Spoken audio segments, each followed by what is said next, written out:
अवधूत चिंतन श्री गुरुदेव दत्त श्री स्वामी समर्थ। मी शीतल तुमच्या सगळ्यांचं आपल्या चॅनलमध्ये स्वागत करते आणि आजच्या व्हिडिओला सुरुवात करते।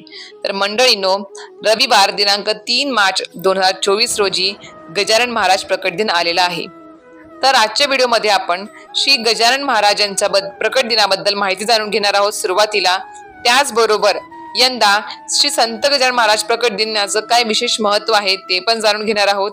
आणि त्याचबरोबर घरच्या घरी आपण गजानन महाराजांचा प्रकट दिन कसा साजरा करायचा आहे, कोणत्या विशेष सेवा करायच्या आहेत, जेणेकरून गजानन महाराजांचा कृपा आशीर्वाद आपल्यासोबत सदैव राहील। आणि त्याचबरोबर विशेष म्हणजे या दिवशी आपल्याला गजानन महाराजांना कोणता नैवेद्य दाखवायचा आहे जो त्यांना अतिशय प्रिय आहे, तो नैवेद्य देखील आजच्या व्हिडिओमध्ये मी सांगणार आहे। त्यामुळे नक्कीच व्हिडिओ पूर्ण बघा, स्किप न करता बघा।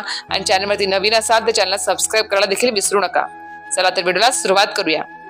मंडळींनो, सुरुवातीला आपण गजानन महाराजांच्या प्रकट दिनानिमित्त आपण थोडीशी माहिती जाणून घेऊयात। तर या वर्षी रविवार दिनांक 3 मार्च 2024 रोजी गजानन महाराज प्रकट दिन साजरा केला जाणार आहे।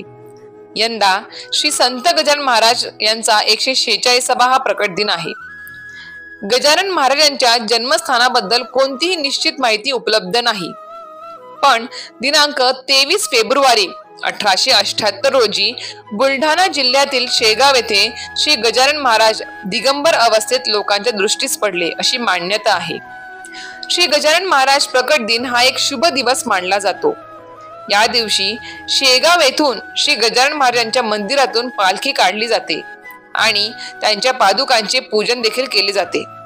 महाराष्ट्रातील पारंपरिक हिंदू दिनदर्शिकेनुसार दरवर्षी माघ कृष्ण पक्ष सप्तमी तिथीला किंवा माघ महिन्यातील चंद्राच्या अस्त होत असताना 7व्या दिवशी महाराजांचा प्रकट दिन साजरा केला जातो।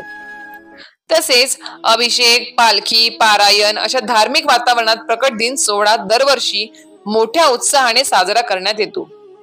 या दिवशी शेगावच्या गजानन मंदिरात लाखो भाविकांची प्रचंड गर्दी देखील पाहायला मिळत असते।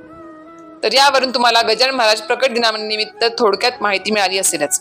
तर आता आपण जाणून घेऊयात की आपल्याला 3 मार्च 2024 म्हणजे रविवारी गजानन महाराज प्रकट दिन घरच्या घरी कसा साजरा करायचा आहे। तर या दिवशी सकाळी लवकर शुचिर्भूत व्हायचं आहे।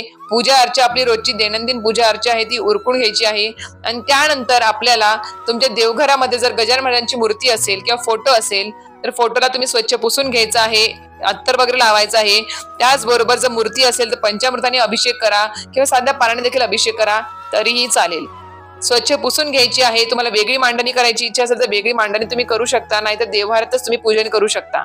त्यानंतर त्यांना चंदन, अष्टगंध तुम्ही अर्पण करायचं आहे, फुलं, धूप, दीप दाखवायचं आहे। आणि या दिवशी आपल्याला नैवेद्य काय दाखवायचा आहे जो त्यांना अतिशय प्रिय आहे त्याबद्दल सांगते।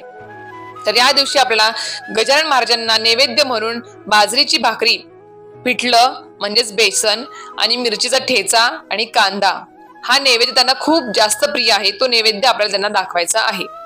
त्याचबरोबर या दिवशी आपल्याला काय विशेष सेवा करायची आहे ते जाणून घेऊयात।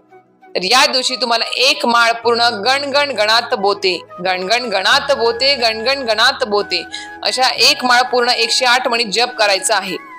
आता ज्यांना कोणाला मासिक धर्म आहे, सूतक आहे, विटाळ आहे, ज्यांना या सेवा नाही करता येणार पण त्यांच्या मनामध्ये कुठेतरी इच्छा आहे की आम्हाला सेवा करायची आहे, काहीतरी जी आम्हाला करता येईल, तर त्यांनी सुद्धा मनातल्या मनात उठता बसता कसंही दिवसभरात तुम्ही हा जप मनातल्या मनात करू शकता त्या मंत्राचा, म्हणजेच गणगण गणात बोते। दिवस रात्र करा, मनातल्या मनात काम करताना करा, कसंही करा पण करा, जेणेकरून हा मंत्र तुम्ही मनातल्या मनात जरी जप केला ना याचा तरी देखील तुम्हाला गजानन महाराजांचा कृपा आशीर्वाद लाभणार आहे आणि सदैव त्यांचा आशीर्वाद तुमच्या पाठीशी राहणार आहे। त्याचबरोबर आता या दिवशी अजून दुसरी विशेष सेवा काय करायची आहे। जर तुमच्याकडे श्री गजानन महात्म्य असेल तर ते तुम्हाला पूर्ण एका बैठकीमध्ये वाचायचं आहे। त्याचबरोबर श्री गजानन विजयी ग्रंथ तुमच्याकडे असेल तर तो देखील तुम्हाला एका बैठकीमध्ये वाचायचा आहे। दिवसभरात कधीही तुमच्या वेळेनुसार वाचा, पण नक्कीच ही सेवा तुम्ही नक्कीच आवर्जून करा।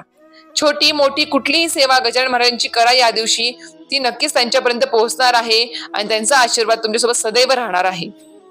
तर अशा प्रकारे तुम्हाला कळालं असेल की आपल्याला 3 मार्च 2024 रविवारी श्री संत गजानन महाराज प्रकट दिन कसा साजरा करायचा आहे, काय नैवेद्य दाखवायचा आहे, काय विशेष सेवा करायच्या आहेत याबद्दल तुम्हाला माहिती कळाली असेलच। अतिशय छोटासा हा व्हिडिओ होता आणि पण महत्वपूर्ण माहिती तुम्हाला मी शेअर केलेली आहे. त्यामुळे नक्की व्हिडिओ आवडला असेल तर व्हिडिओ लाईक, शेअर आणि सबस्क्राईब करायला विसरू नका. श्री स्वामी समर्थ.